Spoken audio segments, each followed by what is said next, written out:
Andrew Hawkins, how are you, sir? How you doing today, Andrew? Appreciate you having me on. Hey, man. thanks for coming on, man. We just played your video, by the way, of the Lil Bron thing, the thing you did in the LeBron jersey. That's that's good stuff, man. You're bold to do that outside the stadium. You know what? I'm trying my best. I feel like if you're not going that hard, you're not really trying. So. Yeah, well, you were trying, and we loved it. And I love the podcast as well because you and Joe are chill, you're reserved, you don't mind doing, like, relaxed interviews with a dude like Tyler Lockett last week where you could really dig in and find out more about a guy, more about what makes him tick, and not just the football stuff. I want to get to the football stuff in a second, but just for a second here, how much fun do you have doing that podcast? You know, I love the podcast because obviously as I'm a retired player, as is Joe, the biggest thing you miss is the locker room. Like, you don't miss getting hit. You don't miss, running till you throw up. Like, you're good on that stuff. What you miss is the camaraderie, joking with the guys, and having that experience. So when we first had the idea for it, that was our thinking. Like, hey, man, if nothing else, we'll do this every week on the phone. So why not put a microphone in the room and let everybody else listen? And that's how we try to keep it. I mean, you talk about the interviews. We want guys to come on and feel like, oh, man, we're just having a conversation in the locker room, and it makes it fun, and people like and enjoy being a fly on the wall for those conversations. Well, take us in the locker room, Andrew, whether it's the Giants or the Raiders, right? Two teams that have made trades with the trade deadline coming up on Tuesday. What is it like knowing that your coaches and GMs have, in essence, said, we're shutting it down? Yeah, that's tough. It's tough, especially for the veteran players. Younger players typically don't really know what's going on quite yet. But for the older guys, it is tough to show up to work and feel like, the focus is not on winning as many games anymore, because that's what you train all off season for. That's what you shape your entire schedule around. Like, you don't take vacations. You wake up early in the morning. You want to be the first one up. You're trained throughout the entire year under the guise of, hey, we're going to get in here and we're trying to maximize our value and win as many games as possible. So once decisions are starting to be made that go against that, it's extremely hard not to check out. Because a guy understands that there is no next year. I may not be here next year. I may not be playing next year. So when an organization starts to look towards the future, it is a little disheartening for the veteran guys. Talking to Andrew Hawkins, the Hawk portion of the Tomahawk podcast, beg your pardon, also does ESPN on Snapchat as well. Let's talk about trades. We were throwing around the idea, I don't know if you heard this, Andrew, but the Rockets allegedly offered 4 number ones for Jimmy Butler, which is just mind-blowing. Is there a player, 4 number ones, is there an NFL player that could get even close to that? Oh, man. Is there an NFL player that can get close to 4 number ones? If I'm a GM, there's not a player on earth, unless it's LeBron at like 25 years old and he wants to go into football, I'm not giving 4 number ones up for anybody. What would you give up right now for Derek Carr? Like, if somebody called John Gruden and says, we will make you an offer that you cannot refuse, what would that offer be? I would give a 1 up for Derek Carr. I would give a 1 up. I don't know if I would give 2 ones. Maybe a 1 and a 2, because we have seen Derek Carr at like at his highest level. I mean, if he wouldn't have got hurt, that great season he was having, I believe it was 2015, he would have been the MVP, right? And would you give up a first-round pick for an MVP? I would. Just because there's so many crapshots. I mean, I played in Cleveland, man. We've had first-round quarterback after first-round quarterback that didn't work out. Not just quarterback. We had first-round players that weren't even on a team within 2 and 3 seasons. So I don't want to say I undervalue a first-round pick, but it does all depend on which coach it is. It does all depend on what GM it is to be able to maximize giving that up and being able to build around them. If you give up too many first-rounders or you give up too much, you kind of handicap yourself in not being able to get the value out of that player that you're looking for because you're playing with a shorter deck. A perfect example, Corey Coleman, 2016 first-round pick, is already gone. That's exactly. I mean, it happens. It's unfortunate. But, first-round picks and having that kind of inventory and compensation doesn't matter if you can't pick the right guys. Exactly, which is what the Raiders now have to do. They have 5 first-round picks coming up in the next 2 seasons. All right, speaking of Cleveland, I have not listened to the full episode yet, but I saw the thing you guys tweeted out.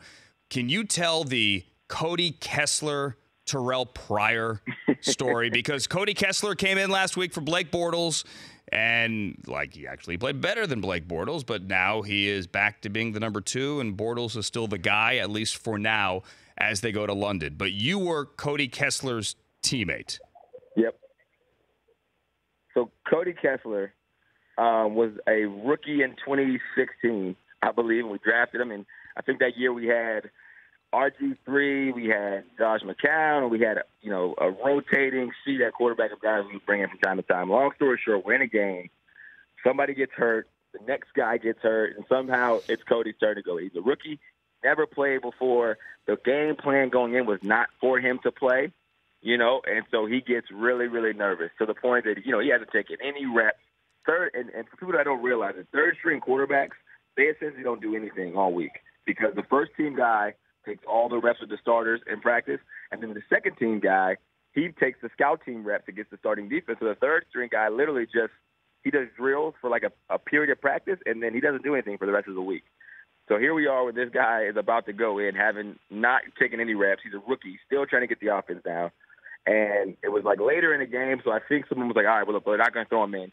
We have Terrelle Pryor on the roster, who's now playing wide receiver. And they're like, hey, let's put in TP. So they go to Terrelle Pryor. They say, hey, TP, we need you to go start taking some snaps. So-and-so is hurt, and I think you got to go in at quarterback. And Terrelle Pryor looks at him, and he says, I'm not going in. And they're like, what? He was like, yeah, you don't pay me enough to play quarterback. I'm a receiver now. If you wanted me to play quarterback, that's another conversation we should have. But I'm a wide receiver, and that's the end of it. And everybody's mouth was kind of on the floor. All the receivers are laughing because we understood it. We're like, hey, it's true. It's right. If you want to play quarterback, that's a higher price. And Cody Kessler had to go in. I don't know if Cody ended up going in. I think Josh McCown may have toughed it out, rubbed some special sauce on his shoulder, and he ended up going back in. But so his nightmare didn't even come true, but it was still the funniest thing I've ever seen. Well, I don't know if I was going to go there, but let's go there. Is that why Terrelle Pryor has had trouble hanging on to a job since he turned down what looked to be at the time a pretty darn good free agent contract to stay with the Browns?